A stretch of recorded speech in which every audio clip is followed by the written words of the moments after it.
Hello everyone, and welcome to Galaxy 89 Cars. Today, thanks to Porsche GB and Porsche Centre Reading, I am bringing you an in-depth exterior and interior tour and exhaust video of this 2019 Porsche Cayenne Coupe Turbo. Porsche Centre Reading have many high specification cars for sale, and all of their contact details can be found in the description of the video. The Coupe variant of Cayenne is an attempt at trying to inject more classic Porsche motorsport influence into their biggest SUV. Thanks to quite a few external amendments, all of which we'll focus on in more detail throughout the video, Porsche appear to have been successful in this aim, in aesthetic if nothing else.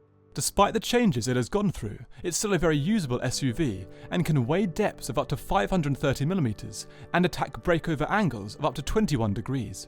Coupe comes in at 4,939mm long, 13mm longer than the standard Cayenne Turbo, 1,989mm wide, 1,653mm high, reducing the model's roofline by 20mm, and has an unladen weight of 2,275 kg.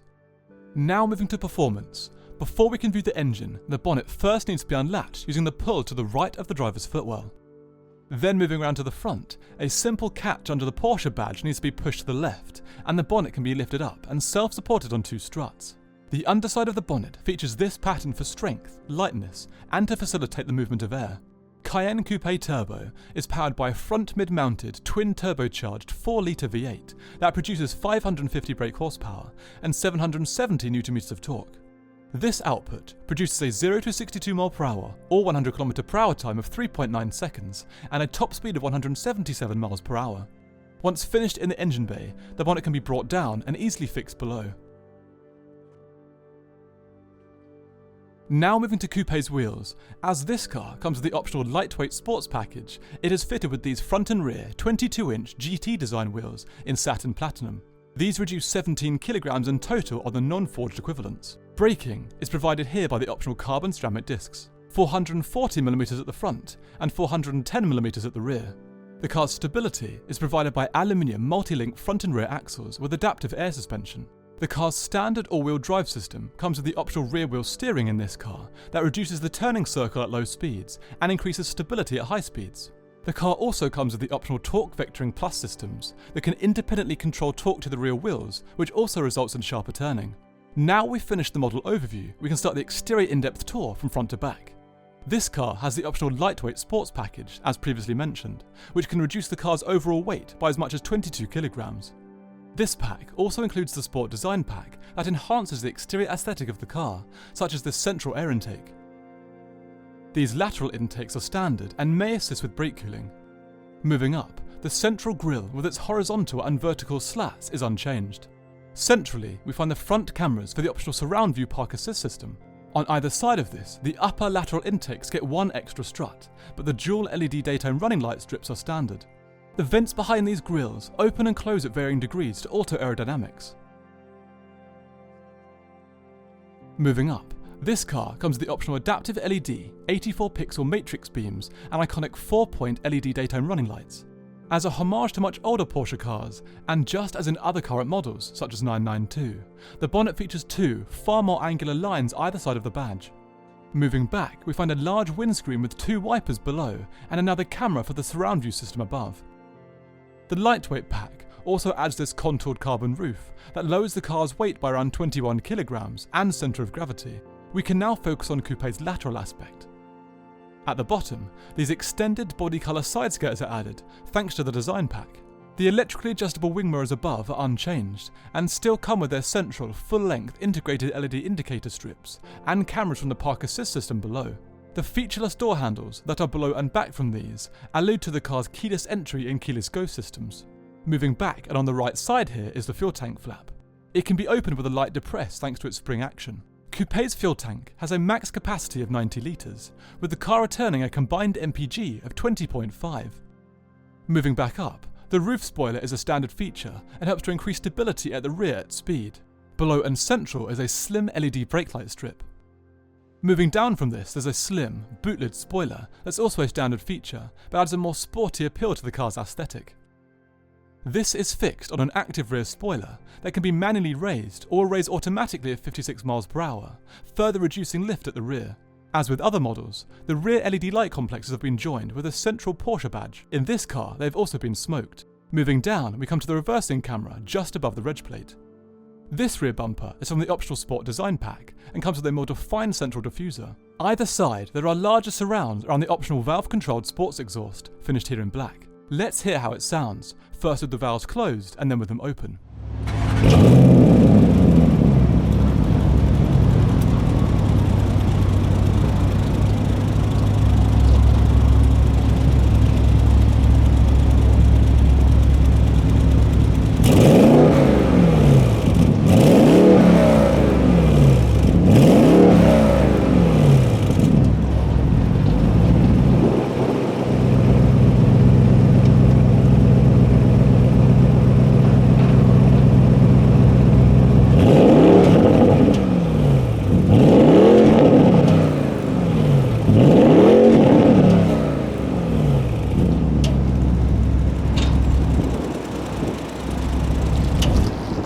Now we've finished the exterior tour, we can move inside. Coupe comes with the redesigned, slim, body-shaped key that offers controls for unlock, lock, and to open the boot. Now moving inside, the door handles and doors pull out smoothly.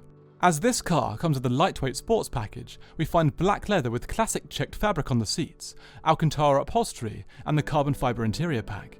We will explore all of these features in more depth as we progress throughout the video. We can now start the interior in-depth tour with the doors. The top is a flat, leather upholstered panel that starts with an LED lock indicator. The long insert strip below is the optional carbon. Continuing along, we come to the door release, seat memory and interior unlock and lock controls. There's an Alcantara upholstered section between this and the long armrest below. Moving along, we come to the boot, electric window and mirror controls, door handle and first speaker from the standard Bose system. A Burmester system is also available. The door finishes with this large, open, divided storage area and the second Bose door speaker.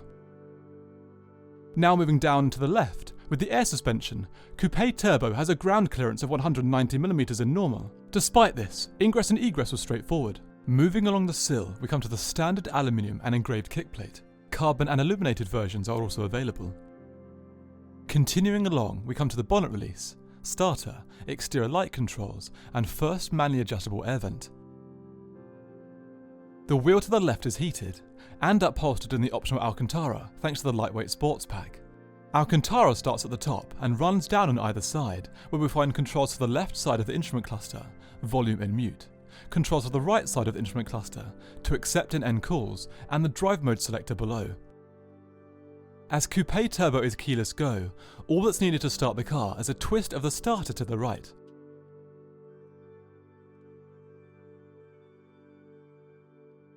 Looking ahead, the instrument cluster is now 80% digital.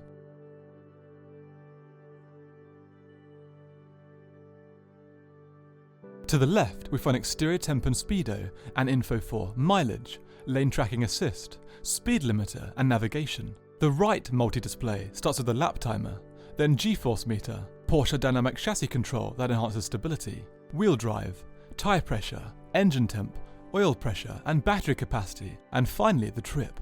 The rotary below this can be used to switch between the drive modes, Sport, Sport Plus, Individual and Normal. A press of the central button here enables Sport mode for 20 seconds for short periods of power, such as overtaking. Moving up, the leather upholstered dash is a flowing area with the optional HUD and standard Sport chrono timer that features both analog and digital clocks. Moving down, we come to the 12.3-inch infotainment display. We start at the home screen. The first individual menu below this is navigation. It can be pinched, spread and manually moved around and is very responsive and clear. To the right, we also find options to navigate and to choose from the favourites menu. Under this is media for the FM and DAB digital radio with track list and station icons. Phone is after and can be used to view and connect devices, then view contacts, make calls and messages. The extensive car menu comes next. First, we can alter the drive modes and see which areas will be changed thanks to the graphic to the left. Then raise or lower the rear spoiler and open or close the exhaust valves, and to raise or lower the air suspension to the left. Off-road comes next to allow the user to change the car's setup for different terrains: road, gravel, mud, sand and rocks. Controls comes after, where we can access display and system settings and a digital copy of the driver's handbook. Trip comes after, where various trip screens are presented. We can see the car's real-world MPG is 19 here. The final option in car is for the Sport Chrono Timer, where lap times can be saved and re-uploaded.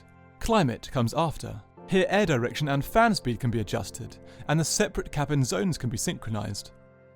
Next we come to apps that offer info for weather, local petrol stations, restaurants and parking. In assists we find driver assistance programs such as Porsche ActiveSafe and Lane Keep Assist. These can be turned on or off here. Sound comes after and enables the user to change the balance and equalize the sound system. Devices allows the user to access connected devices and play music and view data usage. Set is the final menu screen and can be accessed to configure the car's systems. The final thing to view on this screen is the optional surround park assist system. We start with the standard rear view, but can also transition to the wide rear view or side views with a top-down view to the right. The user can also watch the cameras here. Taking a closer look to the rear view, the camera moves to the side slightly to facilitate improved visibility. Moving down, we come to two long, manually adjustable air vents, and below this is the main control array. It starts at the top with touch controls with haptic feedback for the direct access controls for the infotainment system, source, car, climate, home, rotary, apps, off-road, phone, assists, nav and settings. Just behind these are the fan speed and temperature controls for the dual zone AC, with the volume scroller and hazard light button between. Moving back are further touch controls for Auto AC, passenger and driver heated seats, front and rear demist, AC max, recirculation, adaptive damping and traction control on or off. Centrally is the drive selector for the 8-speed Triptronic S gearbox, with park hold and parking brake behind. There's a button at the front to unlock it, so it can then be moved into drive or reverse. This gearbox can be used in full auto, but sequential shifting can be done here by pushing this to the left, or by using the paddles behind the wheel. Moving back, there's a small open storage area, and on either side of the button array are prominent handles on either side. Behind the storage area are two large open cup holders with the 12-volt socket and cigarette lighter in between. The final feature of the central column is this leather upholstered dual armrest. The armrest is also the lid for the main central storage space. There's no catch, so it can be lifted straight up. Inside we find a wireless device charger, quite a deep but narrow storage space and dual USB inputs. On either side of the central column are the optional 18-way adjustable adaptive sports seats, upholstered in black leather with central classic checked pattern, all added from the lightweight sports package. These are heated and have a 3-stage memory function, with all movement controls found to the sides. The rear doors open just as the front, and their interiors are also finished in the same style, with the carbon inlay, door release, lock controls and first speaker, armrest and door handle, single window controls and open storage area and second door speaker.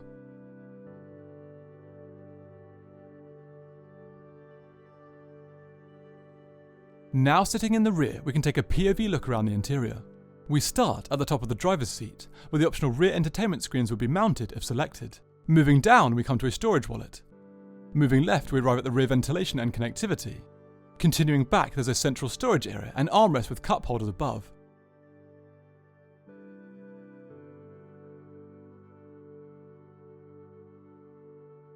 We can now take a closer look at these individual features. On either side, there are grab handles with coat hooks and adjustable reading lights.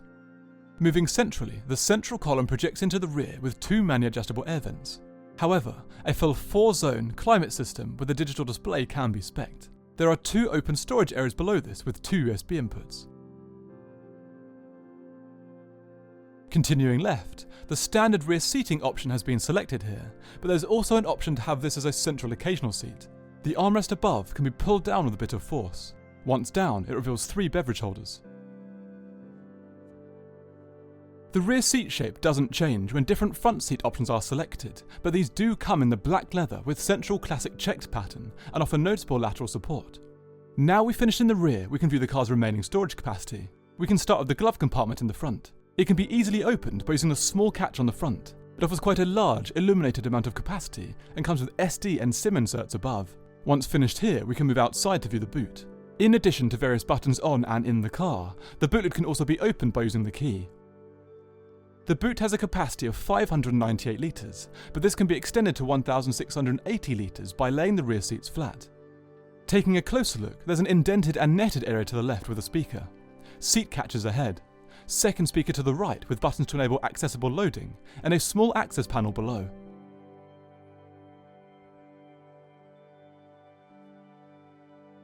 The boot floor can be lifted up to reveal where the spare wheel can be kept and the additional storage area.